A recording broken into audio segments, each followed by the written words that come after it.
बाबा दुआरावा पर घनी फूलवरिया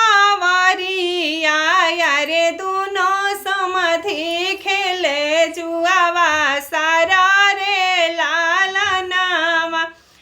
अरे दुनो समधि खेले जुआवा सारा रे लालनावा। चाचा दुआरावा पर घनी फूलवरिया अरे दोनों समधि खेले जुआवा सारा रे लालनावा। अरे दोनों समधि खेले जुआवा सारा रे लालनावा। कौन समधि जीत सु कौन समधि हारसु। अरे कौन बेटी जुआवा में खड़ा रे लालनावा। अरे कौन बेटी जुआवा में खड़ा रे लालनावा। जीते के जीते लानी बेटा के पापा अरे हारे ले बेटी के बापा रे लालनावा। अरे हारे ले बेटी के बापा रे लालनावा।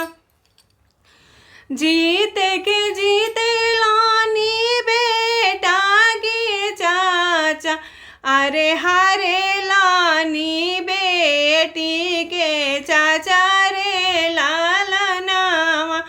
अरे हारी जाले बिटिया के बापा रे लालनावा। कवरनी बोलेली बेटी हो कौन बेटी अरे नयना नानी राके सामान रे लालनावा। अरे नैना ढारे निराके सामान रे लालनावा। घर वाजे हरिता बाबा दुआरा वाजे हरिता अरे देई देता खेता खारी हाना रे लालनावा। अरे हरी जईता खेता खारी हाना रे लालनावा। घर वाजे हरिता चाचा दुआरा वाजे हरिता अरे हरी जईता खेता खारी हाना रे लालनावा। अरे हरी जईता खेता खारी हाना रे लालनावा। एक नहीं हरिता पापा सुंदरी धियावा। अरे धिया तोहरा आंगन के सिंगार रे लालनावा। अरे धिया तोहरा आंगन के सिंगार रे लालनावा। एक नहीं हरिता चाचा दुलारी बिटियावा।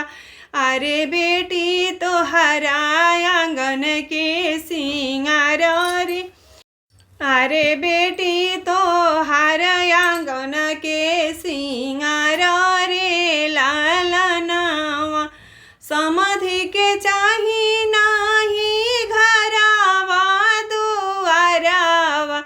अरे नहीं चाही खेत खारी हाना ये लालनावा।